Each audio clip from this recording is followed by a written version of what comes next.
राका आका का बाका रुक रुक रुक कहाँ चली दीवानी कोई रोके तुझे देख तभी धड़के धड़के तू लड़की मैं लड़का लड़का। 1959 में एक फिल्म रिलीज हुई थी दो उस्ताद। ये एक क्राइम थ्रिलर थी जिसे डायरेक्ट किया था तारा हरीश ने और प्रोड्यूस किया था उस दौर के लहीम शहीम विलेन शेख मुख्तार ने। फिल्म के हीरो थे राज कपूर और हीरोइन थी मधुबाला। संगीत दिया था ओपी नैयर साहब ने। तू लड़की मैं लड़का लड़का तू लड़की मैं लड़का। उस वक्त तक मुकेश जी राज कपूर की आवाज बन चुके थे और अपनी हर फिल्म में वो मुकेश जी से ही खुद के लिए गाने गवाते थे। तू मस्तानी मैं आजाद खूब मिले हैं दो उस्ताद। पर इस फिल्म में संगीतकार ओपी नैयर थे और नैयर साहब की पहली पसंद रफी साहब थे।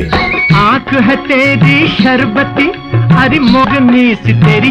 तो वाकया कुछ यूं है कि जब राज कपूर साहब ने नैयर साहब की धुनों को सुना तो बहुत खुश हुए और खुशी से झूम कर बोले कि नैयर साहब धुनें तो कमाल की बनी हैं, आप जल्द ही इन्हें मुकेश जी की आवाज में रिकॉर्ड कर लें और आप उनसे उन धुनों की रिहर्सल करवा लें।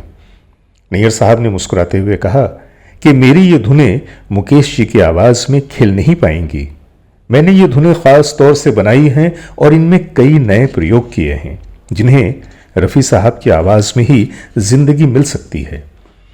राज कपूर साहब ने कहा कि हर्ज क्या है, एक बार मुकेश जी को सुन तो लिया जाए, लेकिन नैयर साहब राजी नहीं हुए। प्रोड्यूसर शेख मुख्तार ने भी राज कपूर साहब की तायीद करते हुए नैयर साहब से कहा कि आप इन धुनों को मुकेश जी से ही रिकॉर्ड करवाएं। बस फिर क्या था, नैयर साहब नाराज हो गए और कहा कि मैं काम के मामले में किसी तरह का कंप्रोमाइज नहीं करूंगा। अगर आप लोग मुकेश जी से ही गाने गवाना चाहते हैं तो आपकी मर्जी, मैं ये फिल्म छोड़ रहा हूं और जो पैसे लिए हैं वो वापस कर दूंगा। वो दोनों खामोश हो गए।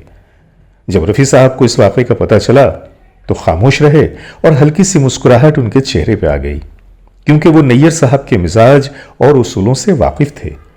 खैर, तो गाने रफी साहब की आवाज में रिकॉर्ड हुए, पर राज कपूर साहब नैयर साहब से इस बात को लेकर थोड़े खफा से रहने लगे। चिक चिक चिक बूम बूम चिक तेरे मेरे दो दिल हो गए। दो उस्ताद उन चंद एक फिल्मों में है जिसमें राज कपूर साहब के लिए रफी साहब की आवाज का इस्तेमाल हुआ था। राज कपूर साहब ने गरचे रफी साहब की आवाज में 25 से भी ज्यादा गाने गाए।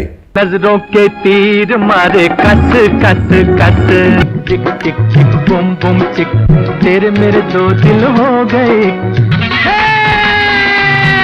कुड़िए जरा बच के। पर एक हकीकत यह भी है कि उनकी पहली पसंद मुकेश जी ही रहे। यह और बात है कि रफी साहब के नगमों को अदा करते वक्त भी उन्हें दिक्कत का सामना करना पड़ता था। अगर आप ये गाना सुने, तुम ही तुम हो मेरे जीवन में, फूल ही फूल हैं जैसे चमन में, तो आपको मेरी बात का यकीन आ जाएगा। तुम ही तुम हो मेरे जीवन में। मैं बात कर रहा था दो उस्ताद की। ये अपने दौर की एक कामयाब सिल्वर जुबली फिल्म थी और लॉस्ट एंड फाउंड के थीम पर बनने वाली इस फिल्म के 2 रीमेक भी बनाए गए। 1966 में वल्ला वर्गल और 1974 में हाथ की सफाई के नाम से ये फिल्में बनी। दो उस्ताद में सारे गाने जरा अलग अंदाज के थे। सुनते हैं उन गीतों की एक झलक। रिक रिक टिक टिक बूम बूम टिक तेरे मेरे दो दिल हो गए।